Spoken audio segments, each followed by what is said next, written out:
sejarah Semarang, kalau tanpa melihat etnis Tionghoa itu tidak komplit ya, karena Semarang sendiri itu merupakan kota multiras ya, jadi ada Jawanya, ada Tionghoanya, ada keturunan Arab, juga dari Eropa, juga budaya Eropa.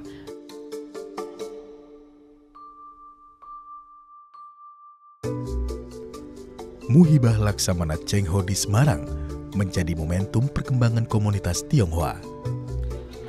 Seiring berjalannya waktu, merunut data Volkstelling 1930, jumlah penduduk Tionghoa Semarang mencapai 31.652 jiwa.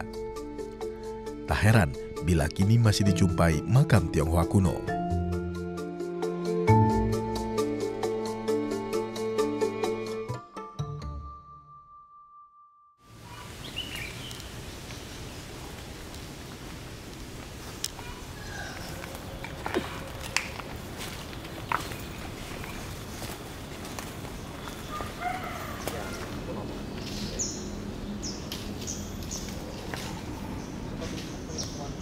Siongnya hilang, tinggal cek. Bapak Xianglong tadi ya. Yang 1722 berapa? 1723. 23 benar. 1722 sampai 1735 yang Song. Yang cek. Untuk makam-makam Jawa kuno, makam-makam Belanda itu sudah banyak yang terlibat di dalamnya. Beberapa kelompok, bahkan juga perorangan itu mencari makam kuno Jawa, makam Belanda. Sedangkan yang Tionghoa itu belum banyak. Ya sekarang tinggal di Semarang ya saya dan Bram. So ya ini. So, Marga So. Cuma daerah asalnya Saya hilang. Yi itu kebaca. Yi, ini nggak kebaca. Tahunnya juga hilang. Tahun hilang. Ini Wu Yue, bulan kelima. Pemakaman umumnya dibuka pada saat Inggris mulai masuk ke Semarang. Masyarakat Tionghoa Semarang mulai datang sekitar abad ke-14 atau 15. Pertama kali mereka menggunakan jung untuk datang ke wilayah Semarang ini dan mendaratnya di daerah Mangkang. Setelah itu beberapa kali ada, menurut cerita juga para ABK dari kapal Cheng Ho juga mendarat di Simongan. Persentase makam Tionghoanya menemukan datanya nggak tuh Mas? Nggak ada. Anehnya di situ. Baik dari data Hongkuan tidak pernah disebut, data Belanda, data Inggris juga tidak ada semua. Mengapa demikian menurut identifikasi Mas Bram dan Mas Pipo? Apa? Loyalising ya. Kemungkinan besar loyalising. Loyalisming. Loyalisming. Sekitar abad keberapa ini? Abad 17, abad 18, karena model-modelnya ini masih sederhana. Tadi saya bilang belum ada ornamen. Biasanya kan kalau makam Cina yang ada patung singa, patung ada ukiran-ukiran, ya enggak. Ini polosan. Jadi tenaga tukangnya belum ada. Ya. Dari bongpengnya pun juga ini kelihatan juga, Mas. Kalau yang bagus kan dari batunya. Batunya juga. Lalu ini ada ukir-ukiran biasanya ya, ornamen apa. Ini kan polos-polos. Perubahan terus berjalan itu. Kalau saya baca dari buku juga, pemakaman paling tua itu berada di sisi sebelah barat perbukitan Semarang. Semakin ke timur semakin usianya semakin muda. Gitu. Kalau dari yang saya tahu berkaitan erat dengan pengembangan kota Semarang. Kota Semarang semakin berkembang, area pemakaman itu dipindah.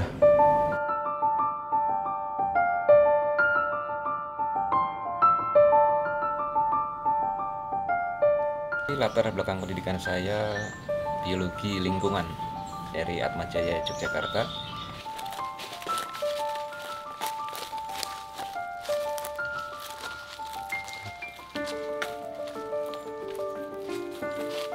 Saya itu memulai dari nol ya. Meskipun memang saya bisa membaca kanji ya, tapi kan untuk tulisan pada bongpai itu ada seninya sendiri ya. Nah, awalnya saya juga baca biasa saja dengan cara Jepang.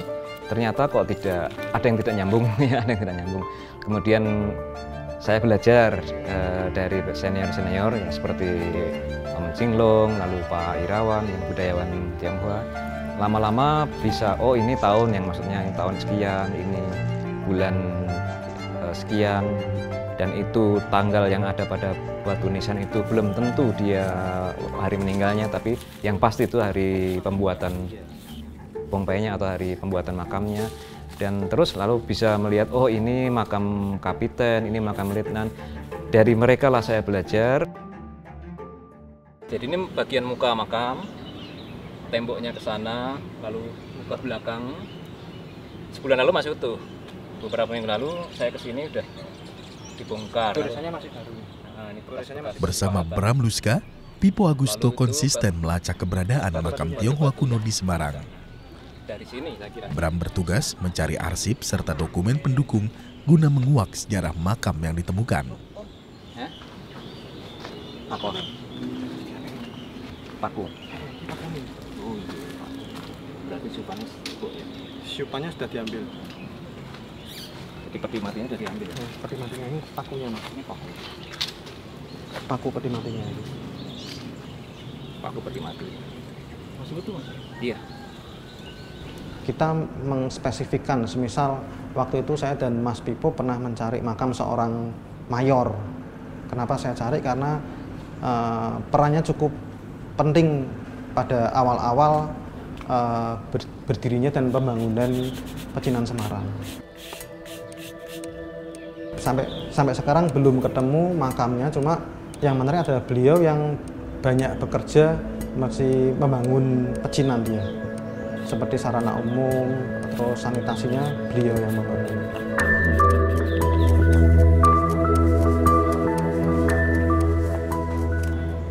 Sebetulnya sih saya bukan dari akademis ya mas.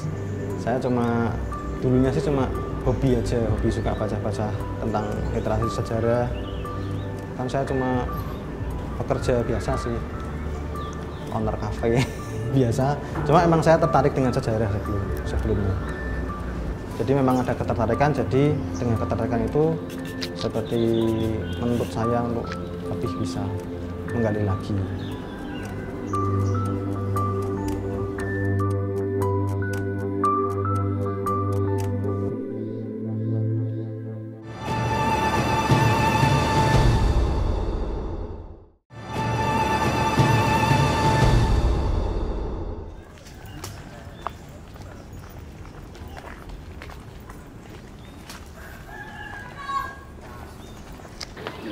Ini pertemuan pertama kami ini waktu di daerah sini pertama, dan dulu kami menempuhnya dari bawah sana naik sini.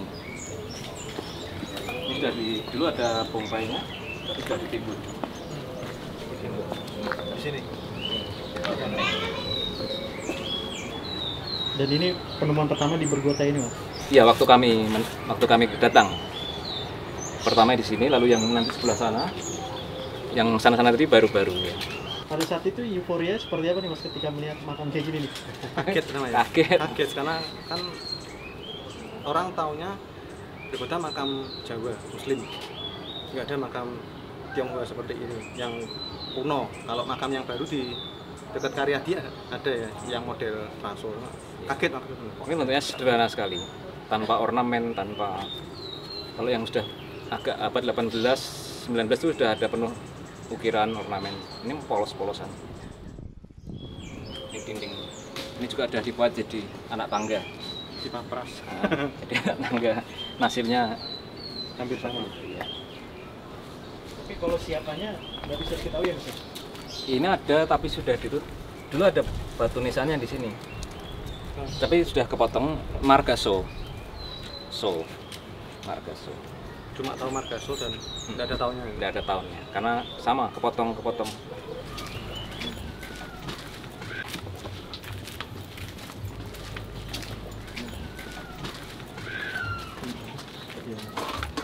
Ini jadi tangga juga, kelihatan lengkungnya ya.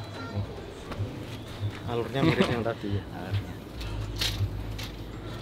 Ya, ini semuanya di sini. Dinding dalam, dinding luar. Langkah mereka tangan tunggu. Kulo tahun 93. 93. Niki dereng tasih wetah napa pun dados ngene? Contoh. Jota. Lewat selone nisan ngendi? Mboten wonten Mas. Wong niki wanetan nggih untuk-untukan terus Nggih, prowaki ini. Oh. Panduan biasanya saya dan Bram itu menggunakan peta zaman Belanda ya. Tahun-tahun 1800-an sampai 1900-an. Jadi kita mengambil dari situsnya Leiden atau KITLV itu. Mereka punya cukup banyak peta masa Hindia Belanda, lalu simbol-simbol makam Tionghoa itu berupa setengah lingkaran. Nah, dari situlah kita melihat, oh letaknya di sekitar sini, jalan sini, lalu kita mencoba menelusuri.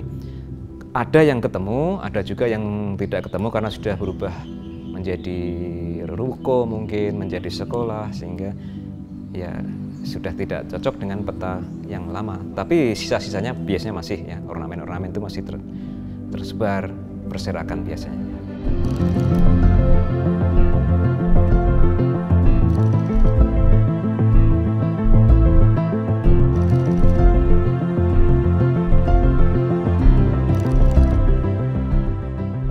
Kalau yang dari saya ketahui, makam-makam Tionghoa itu memang menggunakan Hong Shui ya. Mereka yang di Asia Tenggara terutama itu makamnya menghadap ke sumber air, ya entah laut, entah sungai, entah danau, tapi pasti memunggungi bukit. Jadi mereka di lereng begitu. Itu secara geomansinya. Kemudian arahnya sendiri, meskipun kalau sama-sama ke laut, kadang ada hitungannya sendiri sesuai dengan hari dia meninggal, jam berapa, lalu arahnya agak berapa derajat berbeda. Itu ada.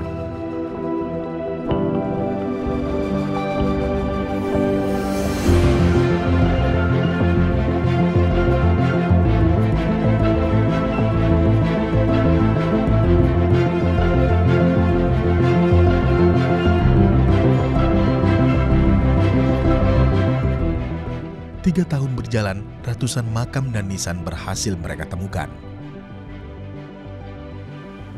Kini Pipo dan Bram fokus menelusuri komplek pemakaman umum Bergota guna melacak diaspora Tionghoa di Semarang.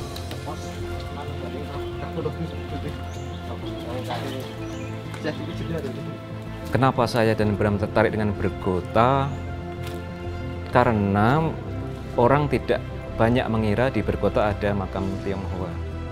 Orang umumnya taunya makam Jawa, makam lokal. Ya.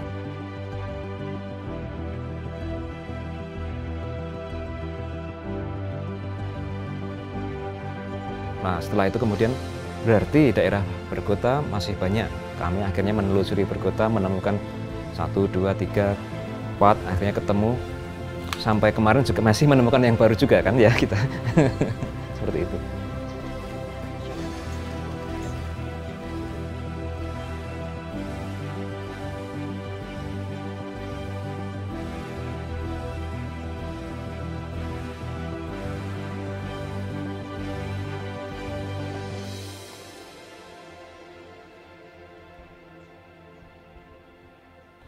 Sudah berubah jadi anak tangga karena kebutuhan warga ya, warga sekitar.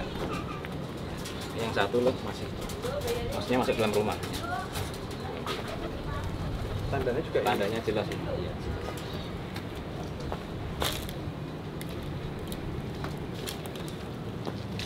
Itu sisa nisannya Mas?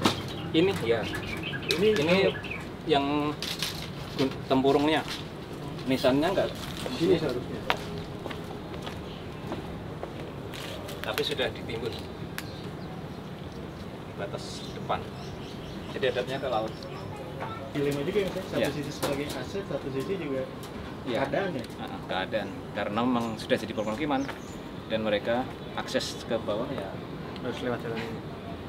Setelah menjelajah ya, ternyata realitanya seperti ini ya. Udah Semarang masih termasuk lumayan dibanding Surabaya. Surabaya habis sama sekali, nggak ada peninggalan. Tapi tempat lain memang seperti di Bergota nilai-nilai itu sudah lenyap. Ya. Kita lihat kemarin waktu ke sana turun, kanan kirinya apa? Sampah, plastik, pecahan kaca, macam-macam. Ya. Jadi sudah jadi tempat penimbunan sampah kanan kirinya. Jadi nilai sakral malah yang di perkota sudah hilang, meskipun bentuknya masih kelihatan jelas ya. Tapi orang sudah tidak menghormati ya, dari keberadaan makam tersebut. Berburu dengan waktu sih Mas sebetulnya itu. Kenapa demikian? Ya kalau seperti yang kemarin ditemukan baru sebulan udah ternyata sudah dihancurkan untuk lahan lagi, isinya sudah diambil. Gitu. Kalau yang di daerah Bergota itu menurut saya dan Mas Pipo memang sudah terputus Mas. Keturunannya mungkin sudah terputus karena kita percaya bahwa itu generasi awal yang sudah menempati di Semarang. Jadi waktu itu mungkin bisa jadi terputus karena perang atau karena bencana atau wabah yang pernah melanda Semarang, Mas. Karena memang generasi awal itu menurut kami. Paling menarik adalah penemuan belasan bahkan puluhan bong kuno yang ada di Bergota itu, Mas. Karena itu betul-betul pernah kita tanyakan ke seorang profesor pun dia yang pernah meneliti di Semarang, beliau belum pernah menemukannya. Itu mungkin bisa membuka sejarah bahwa pemukiman awal Semarang itu benar-benar ada di mana sih gitu.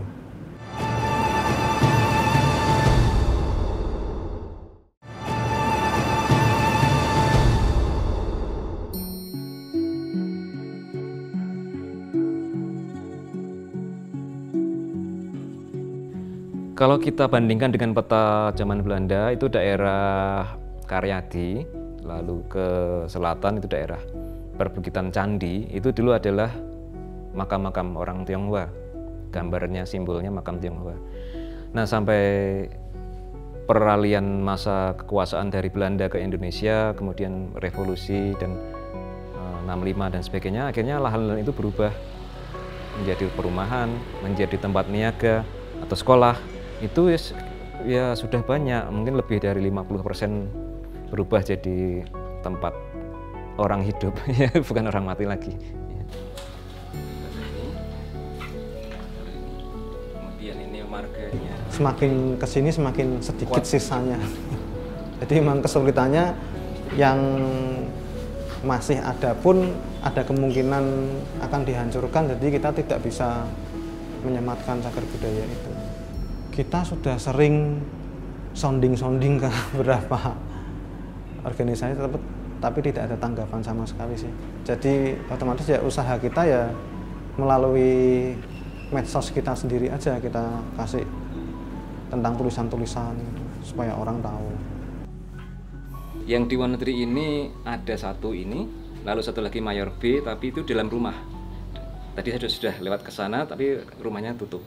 Ya, karena makam itu di dalam rumah, di dekat dapur, menghadap ke kamar mandi. Media sosial menjadi wadah pendokumentasian ragam temuan makam kuno. Juga sebagai upaya inventarisasi secara swadaya, menjadi ruang edukasi serta melacak jejak keturunan yang masih tersisa.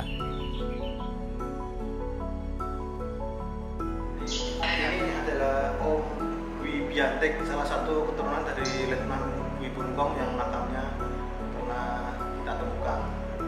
Halo Om. Om keturunan keberapa kira-kira Om kalau dari Letnan Dwi? Ke-8 ya. Generasi ke-8 dari Letnan Dwi ya. Generasi ke-8 ya, betul. Letnan Dwi itu berarti kan ya Om apa namanya? Leluhur marga Dwi Semarang ya. Iya. Bongi masih sering dikunjungi ya. Ya, setahun beberapa kali ya. Sini ada itu kayak makam-makam Jawa. Ya. Makanya umurnya ya berarti ya tua di atas sekian loh.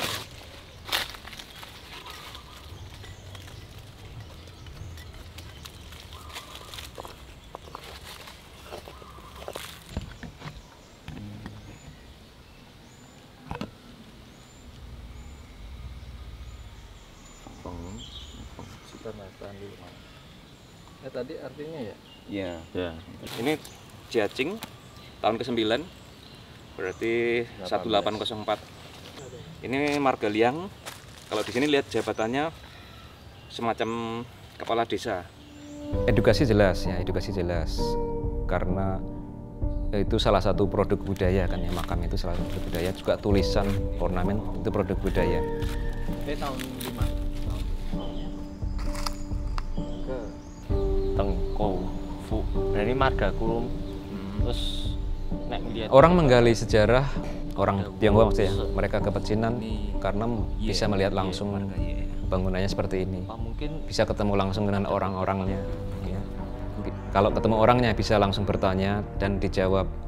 Sedangkan kalau ke makam mau tanya ke siapa, ya, yang ditanya sudah di dalam kuburan. Ya. Dan tulisan itu mungkin tidak semua orang bisa, karena seni membaca tulisan nisan ada, yang tidak seperti membaca tulisan Tionghoa di buku. Ya. Jadi kenapa orang Tionghoa sendiri juga tidak tertarik? Ya seperti itu saya kira. Apalagi orang Tionghoa di Semarang itu yang bisa baca tulis Koi Mandarin itu tidak banyak.